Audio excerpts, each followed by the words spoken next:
이런 식으로 지금 윤석열의 측근들이 하나둘씩 떠나가는 모습, 이거 어떻게 보십니까, 오현지 부위원장님? 그러니까 윤석열은 이제 끝났다에 대한 인식이 지금 측근들 사이에서 지금 확산되고 있는 거죠. 윤석열 끝났다. 네, 그렇죠. 왜냐하면 최혜병 특검, 내란 특검, 김경애 특검 모두 공통점이 뭐냐면 조금이라도 연루되었을 때 절대 가벼운 처벌을 받기 힘든 그런 종류의 사안들이란 말이죠. 예. 그러니까 이분들은 특검이 조금이라도 그 수사망이나 이런 것들에서 허술한 점이 있다면 어떻게든 무죄로 빠져나가려고 용을 쓸 텐데 예. 지금 일제히 그 전에 했던 위증들을 번복하고 지금 갑자기 새로운 증언들을 추가로 자발적으로 해주고 있지 않습니까? 예. 이거는 특검이 현재 수사하고 있는 그 방향성이 지금 옳게 가고 있고 옳게 간다. 또 결정적인 단서들을 확보한 게 아닌가. 그래서 예. 이분들이 판단했을 때 내가 윤석열에게 더 이상 얻어먹을 콩고물이 없구나. 콩고물. 이런 판단이 서서 이런 태도 변화들을 보여주는 거라고 생각합니다. 뭐 내지는 그런 거 아니겠습니까? 콩고물도 없지만은 여기서 네. 그냥 내가 가만히 윤석열 도와주고 있다가는 내가 다 뒤집어 뒤집어 쓰겠다. 쓰겠으니까. 윤석열에는 믿을 수가 없다. 그렇죠. 그쵸. 다 뒤집어 씌우고 있거든요. 네. 아마 이런 심리도 작용했지 않을까 싶은데 우리 봉건우 위원장님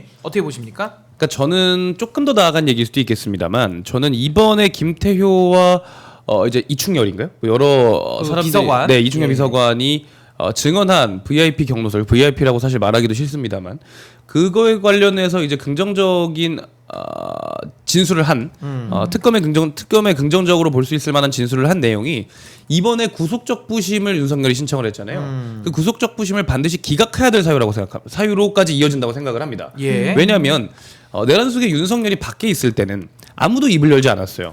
계속해서 뭐 본인이 직접 했던 사람들을 보내서 했던 그때와 연루돼 있었던 사람들을 협박하고 아니면 계속해서 증거를 같이 인멸하고 입 맞추고 예. 하는 행위들이 계속 있었기 때문에 지금까지는 내란 속에 윤석열의 눈치를 보느라고 이제 그 함께 엮여 있던 그 사람들이 입을 열지 않았던 것이라고 보여지는데 지금 윤석열이 구속되자마자 이런 증언들이 쏟아지고 있지 않습니까? 그렇죠. 그러니까 이제 이 사람들도 얘기했던 대로 조금이라도 연루됐을 때 절대로 벗어나기 어려운 그런 혐의점들인 것도 분명히 맞습니다만 예. 계속해서 뭔가 윤석열이 지금까지 해왔던 것처럼 약점을 잡고 압박을 한다거나 계속해서 무언가 거절할 수 없을 정도의 어떤 압박들을 계속해서 넣고 있었던 그런 것들이 맞지 않을까. 예. 네, 그렇기 때문에 이번에 구속은 너무나도 잘된 조치고 또 구속이 된 이후에 계속해서 증언이 나오고 예. 있는 것 자체도 어찌 보면 계속 특검을 공정한 수사를 이어갈 수 있는 여러 가지 단초가 되지 않을까라고 예. 생각합니다. 지금 말씀해주신 분이 이제 이충면이라는 사람인데 이분이 이제 윤석열 정부의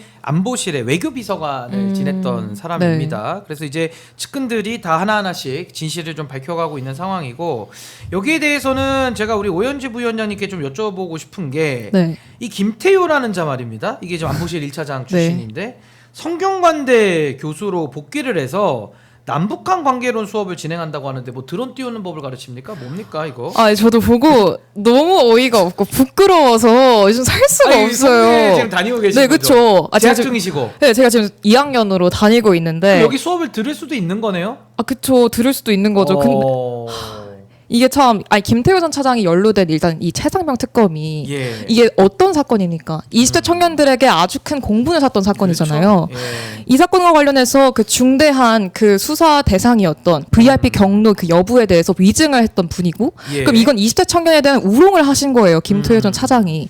근데 그런 김태효를 20대 청년이 재학 중인 성균관대학교의 교수로 복직을 시키는 건 야. 성균관대학교 학생들을 무시하는 처사죠. 그렇죠. 예. 그리고 이분이 수사 중에 중간에 구속이 되거나 징역살이를 하게 돼서 수업이 중단된 사태도 있을 수 있지 않습니까?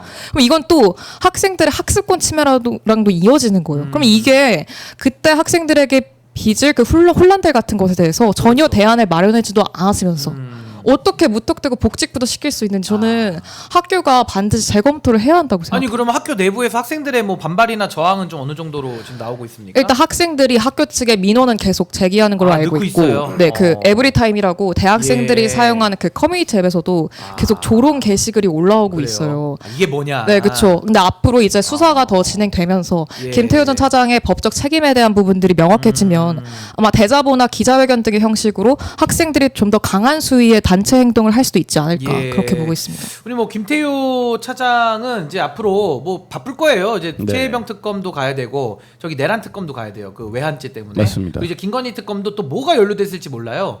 그래서 앞으로 이제 3특검 핵심 인물이잖아요. 장학생이 그쵸. 될 가능성이 매우 높은데 특검 장학생. 특검 장학생. 그리고 이제 그쵸. 축구로 치면 트래블. 옛날에 고시 3개 한 번에 붙는 것처럼 그렇죠. 트래블. 네, 고시 트래블. 네, 트래블인데 맞습니다. 어떻게 보십니까?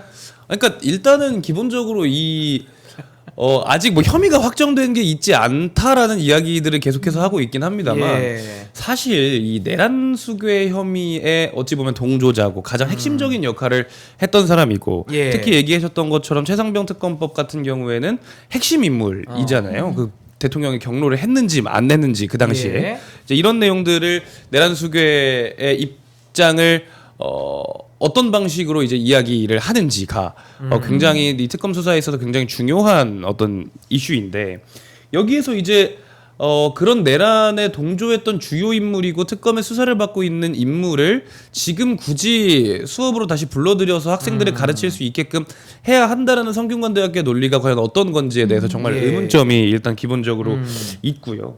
사실 말씀하셨던 것처럼 사실 최상병 같은 경우에는 성균관대 재학 중인 그 학생들과 굉장히 또래인 사람들이고 또 군대에 갔다 온 남학생도 있을 것이고 군대 앞으로 가야 할 남학생도 있을 것이고 또 굳이 남학생들이 아니더라도 그 또래의 죽음을 지켜봤던 수많은 이제 학생들이 그곳에 함께 있지 않겠습니까? 근데 이제 그런 또래의 죽음을 입을 막으려고 했던 의혹을 받고 있는 사람이 지금 내 앞에서 교단에서 서서 저 사람의 강의를 들어야 한다는 것 자체가 제가 봤을 땐 성균관대학교 학생들에게는 굉장히 모욕적일 것이다 라는 생각을 기본적으로 하고요. 이 어떤 그 교수의 정치적인 발언들 이런 것들이 항상 이제 굉장히 많은 문제가 돼요. 저도 과거에 학생대표를 할 때 이에 대해서 문제 제기를 했었던 적도 있었고 저는 개인적인 의견을 말씀을 드리면 이제 김태효 전 차장 같은 경우에는 굉장히 내란 수괴를 옹호할 것 같은 발언들을 옹호하는 듯한 발언들을 할 것이 어찌 보면 자명하지 않습니까? 왜냐면 본인의 진술이 달라지면 안 돼요. 밖에서 다른 이야기를 할 수는 없는 거거든요.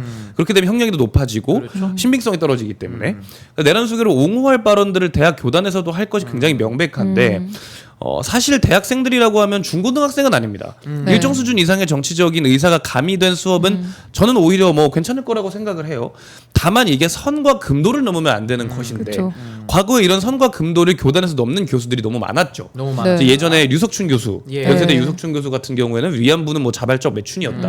뭐 이런 이야기하면서 불과 얼마 전에 저도 이것 때문에 찾아보니까 불과 얼마 전에 500만 원 배상 판결을 받았더라고요. 그런 경우도 있었고 선과 금도를 넘는 교수들의 발언들이 교수 같지도 않은 교수들의 발언이 너무 많았는데 이번 김태호 전 차장 같은 경우에는 내란 수괴에 신복이 되었던 사람이기 때문에 과연 이게 학생들한테 어떤 부정적인 영향을 미칠지를 특히 성균관대학교는 유학을 굉장히 중시하는 그런 대학인데 그러니까요. 헌법을 중시하고 그런 대학인데 김태호 전 차장 같은 사람을 어떻게 교단에 세울 수가 있냐. 성균관대생이 아니어서 너무 다행이다 라는 생각을 합니다. 네, 알겠습니다. 뭐 두분 이러고 배틀 한번 아니에요. 굳이 학벌 배틀 아닙니다. 굳이 그건 아닌데 이제 굉장히 좀 저희 학교가 아니니까 더 강하게 규탄하고 싶은 마음이었지만 근데 그게 아닌 걸 돌려서 말씀드립니다. 학교를 떠나서 재학생도 화가 나고 또 학교 안 다니 그 학교 아니더라도 화가 나는 저희 학교였으면 정문 앞에 누웠어요. 누웠습니다. 뭐 누구라는 얘기예요? 지금? 누구라는 얘기인가요? 알겠습니다. 팔짱 끼고 다 누워야죠. 적극 고려해 보겠습니다. 검토해 주시고요. 우리 손호378님께서는 영건스 화이팅 해주셨고요. 우리 부임종님께서는 봉건우 위원장님, 오연지 부위원장님 아침부터 수고하시네요. 두 분 화이팅입니다. 화이팅. 라고 감사합니다. 이렇게 힘을 주셨습니다. 좋아요와 구독도 많이 눌러주십시오. 제가 계속 잊을만 하면 계속 얘기를 합니다. 자, 주제를 좀 바꿔볼게요. 이준석 의원 얘기를 좀 하려고 그러는데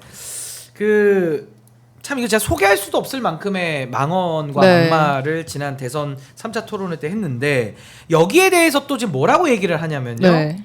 아니 어떻게 그 발언을 더 순화해서 할 수 있을지는 잘 모르겠다. 뭐 나보고 어쩌란 말이야. 뭐 이렇게 지금 얘기를 하고 있어요. 그러니까 아직 본질을 모르는 거죠. 그러면 하지 말았어야 된다는 소리죠. 두 분이 본질을 좀 가르쳐 주세요. 우리 오연지 부위원장님 어떻게 보십니까? 아니 방송에 어떤 방송에 나오셔서는 자기가 뭐 많이 되어가지고 다음부터 뭐 조심해야겠다 이렇게 말씀하시더니 또 어디 가서는 또 바뀌었어. 뭐가 잘못했는지 모르겠다는 식으로 나오셨네요. 투정을 부리고 있습니다. 지금. 왜냐면 진짜 윤리특위가 갑자기 발동돼가지고 이 제명안 처리할까봐 서서히 겁이 나는 게 아닌가. 겁난다. 근데 진작에 하지 마셨어야죠. 안 하면 처벌받을 일도 없을 그리고 했으면 어떻게 해야 됩니까? 책임을 져야죠. 그쵸, 사과를 해야죠. 근데 전혀 지금 그 자존심 세우겠다고 고개 숙이지 않고 있잖아요. 센 척한다. 이럴수록 더 엄벌에 네, 처해야 한다. 더 엄벌을 네, 쳐야 그렇게 된다. 말씀드리고 싶습니다. 우리 봉건우 위원장님도 한번 이 발언에 대해서는 평가를 좀 해주신다면요. 그러니까 말씀드렸던 대로 본질을 못 짚고 있는 게 어떻게 순화해서 하라는 얘기가 아니라 그런 소리는 하지 말았어야 된다는 소리입니다. 그거 정확하다. 하지 정치- 말라는 네, 맞아. 얘기인데. 정치인으로서 하지 말았어야 될 발언이라는 이야기이고요. 네. 국회에서 윤리특위에 넘어가게 된 것도 정치인으로서 혹은 국회의원으로서 국회의 품격을 떨어뜨리는 발언을 대선 과정 중간에 대선 네. 후보였지만 국회의원이기도 하잖아요. 대선 기간 중간에 했던 그런 품격을 떨어뜨리는 이 일에 대해서 처벌을 하겠다라는 부분이기 때문에 네. 이제 이런 부분에 있어서는 아직도 본질을 못 짚고 있는 부분들을 윤리특위가 확실하게 알고 계셔야 될 것 같다라는 생각이고 지금 구성이 됐다라고 예, 구성에 예. 대해서 활동을 하고 있다고 지금 그쵸, 알고 그쵸. 있는데 사실 그렇습니다.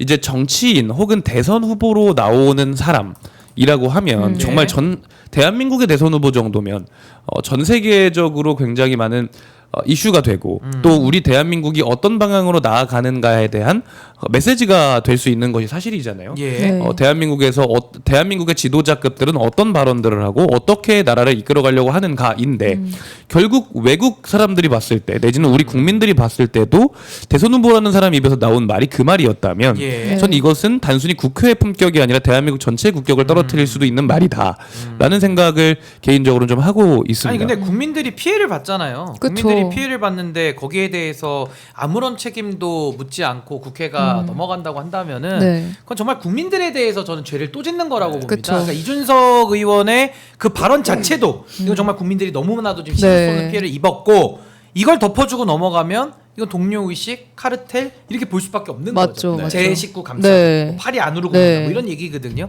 그래서 이 부분은 좀 엄중하게 국회가 저는 바라봐야 되고 만약에 그냥 어물쩍 넘어간다 그러면은 신인규의 엄마 시대만큼은 요거는 못 넘어가는 걸로 저는 끝까지 이거는 가요. 끝까지 갑니다, 엄마의 끝까지. 특검을 한번. 아니 엄마의 마음으로 네. 제가 네. 어떻게 이걸 넘어갑니까? 국민의힘도 뭐 그치. 국민 청문회인가 이런 거 하지 않았습니까? 예. 우리도 엄마 청문회 한번. 예. 진짜. 신인규 아니, 이거는 변호사님을 국회가 중심으로. 응답해야 됩니다. 네. 정말 국회가. 네. 그래서 저는 요거에 대해서 꼭 하고 싶었던 아니 말씀이 반성도 있는 게 없이 지금 이렇게 네. 얘기를 하고 다니는데.